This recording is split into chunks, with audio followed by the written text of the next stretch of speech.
Well, hi there and welcome back to the Drawing Database. Professor Marc Leone this morning, and today we're going to look at and spend a little time with the drawings of British artist David Hockney, one of my favorite artists, certainly in draftsmanship, and still a contemporary artist because he's still alive at the young age of 84 years old.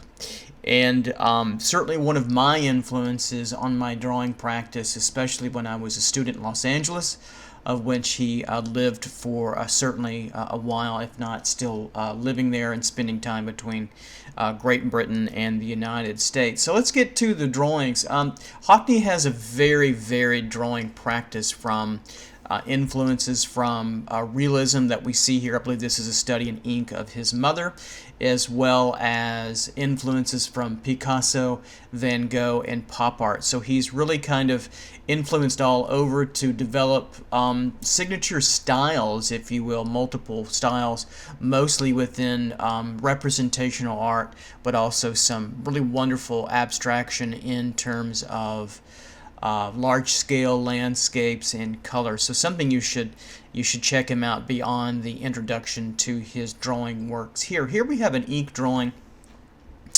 again of his mother, I believe, and we have really lovely control of line. Hockney has done quite a bit of line works in here. I love to see the ink and the pen, and maybe even probably a brush, and you see, maybe it could be even watercolor, and you see where the ink runs a little out to it, gives it a nice little line weight variation. For the most part, the line is of the same width and thickness. It's not quite as varied, although you do see some of the contouring marks of the nose bridge in through here, and the nose in other parts of the face to give a little turn. These kinds of small lines are what I try to get to my students to think about in their more advanced stages, as these lines don't appear in nature, and they certainly don't appear on the model, but we use them to turn form as we have these tiny little movement contour lines, almost like 2 or 3, as you can see in a group. So lovely three-dimensional quality here in a very simple but very sophisticated line drawing. In this particular study, we see Hockney using what's probably a colored pencil. He used colored pencil quite a bit, or perhaps ink. It's hard to tell. It might be ink, but we'd have to really get in there and study that. Ultimately, it's another wonderful, really direct kind of line sketch. So it's really right in there. There's no underdrawing. And so that's very much a confidence and advanced technique. So if you're not used to that, you could do a very light underdrawing of forms, and then come back with your sophisticated, more expressive kind of line. So you get things like where you get some overlap in through here that might look like mistakes, but we really accept them as just the wonderful parts of the drawing. So it's a little bit looser and freer. So he uses a very thin tip, which is probably ink now that I'm thinking about it, and he also combines at least 2 colors, this brownish red tone and then the black tone that he probably used on top to make a distinction between the more brunette kind of colored hair, the eyelash certainly, and the eyebrows, all with the expressive content of signifying three-dimensionality of the turn of the cross-contouring line, the forehead lines, the wonderful varied quality of the hair, which is not very complex. It's pretty simple. And then the wonderful whiskers of the kind of the 5 o'clock shadow, if you will, of the model lounging and or sleeping here, probably a friend or a lover of Hockney. And certainly he did many of his images from observation, from friends, and from life.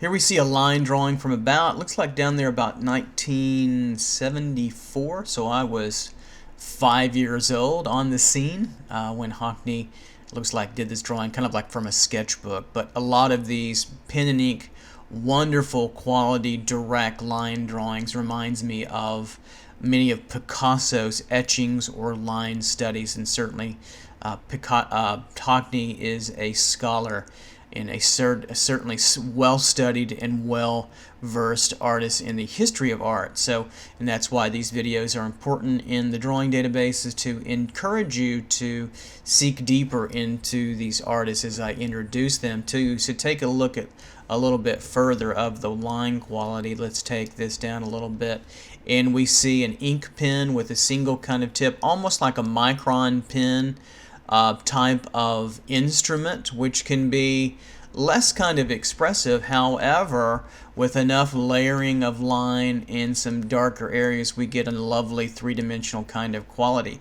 Again, we see the understanding of folds moving across the form. So it's not just an outline, and notice how it's broken, but it also is the interior quality of overlaying and overlapping. And then also these wonderful kind of cross contour lines that get three-dimensionality within the form of a very kind of a flat profile image, but we still get three-dimensionality in the face with the line work, and certainly the lovely hair, and then this kind of, column over here. Maybe he and friends were visiting Greek or Roman ruins. Who knows at that particular time? What does it say down here? Does it say anything? Can't quite. Maybe it was even in Egypt. I know he spent some time in Egypt. Nonetheless, a lovely study in a very simple, very direct way without a underneath drawing lay-in. Try that sometimes. It's very demanding. Recently, before COVID, I was able to get to the Van Gogh Museum in Amsterdam, and in the lower level of the museum, Hockney had a very large show of large paintings, landscape drawings, which we see here, and then a iPad tablet drawing of which was kind of blown up in process, which was fun and interesting too. And these are wonderful studies of, I believe, in his certainly his native country of Great Britain and England. I'm not exactly sure where, but these are all in charcoal. I'll show you a couple of these, and they have a lovely feeling of not only controlled one point roughly perspective, and as it kind of relaxes through the horizon lines, probably about right there. And then we have the lovely atmospheric perspective where we get the darker, more intense darks and detail, and then it starts to fade as we get to the middle ground, and then certainly into the deeper background. So we get a nice feeling of moving into from foreground into background, very relaxed and naturally. Here we see more influences by Picasso, maybe even Philip Guston. I've never heard Hockney talk about Guston, but this kind of clumping of material here, maybe a haystack or some kind of brush, reminds me at least of a little bit of Philip Guston. But nonetheless, we have a charcoal landscape, more mark making than overall tonal value. We have about three major values: this dark, the white of the paper, and then kind of a couple of mid-tone values. And then he still controls all that flatness with a wonderful kind of a 1-point, 2-point landscape where we do get some definition and some distance back in the atmosphere there. And then the wonderful rhythmic mark making of what might be vine charcoal or perhaps compressed charcoal of the sort of grassier kind of area in a more symbolic way rather than a more natural move or look to make it feel sort of natural. This has a more influence from his later paintings and certainly Cubism. Self-portrait by Hockney. He has done several, and hopefully is still doing several. And this is probably looks like down there maybe 93, so probably in somewhere in his 50s, maybe about my age. A direct view from himself in a mirror drawing, very quick sketch, relatively quick in charcoal. Serious kind of dour expression to get the effect you want. We see charcoal, direct charcoal, probably compressed, could be vine charcoal with some smudging later on.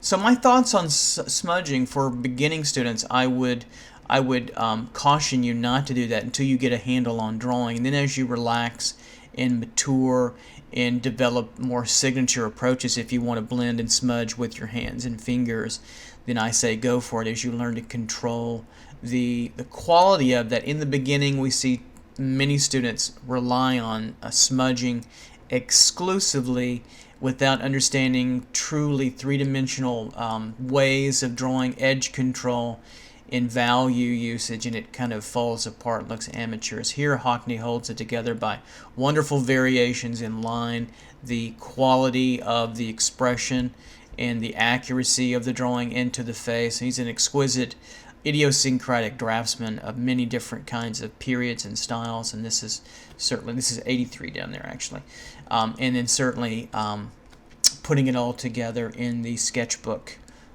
drawing. Here we have a familiar subject to Hockney. I believe it's one of the same, could be the same individual, one of his more famous portraits of the Perseus, I believe. I could be wrong. Probably am.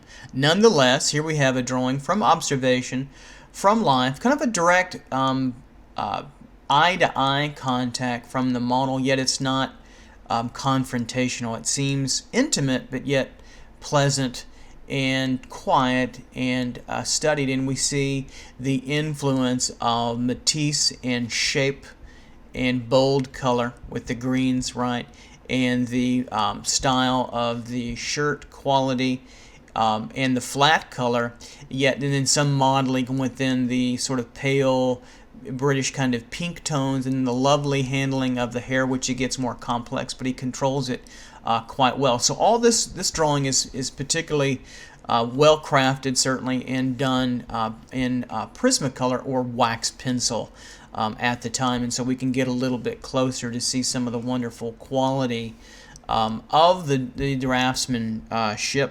When I was a student at Art Center in Los Angeles, there was a retrospective of Hockney's drawings back in probably the mid-90s, 95, 96, at LA County Museum of Art, or LACMA, and I believe this was one of them, and it was probably 200 or 300 drawings in that show, and it was just wonderful to see the variety from his art school days to his mid-career work, and we see that within the hairstylings, and then the flatness and the variety look of line work. We have tone, sketch quality, we have some quick gestural things, and then overall kind of flat shapes to make that work. A very difficult drawing to pull off with a lot of study and drawing experience behind him.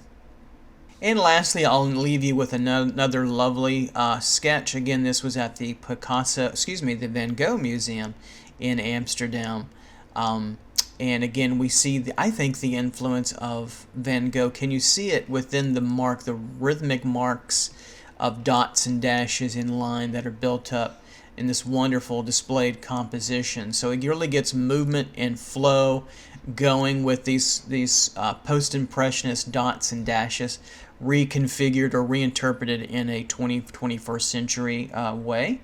And then the lovely composition, pushing the focal point of the dark over and having that branch come over, cropping some of that out.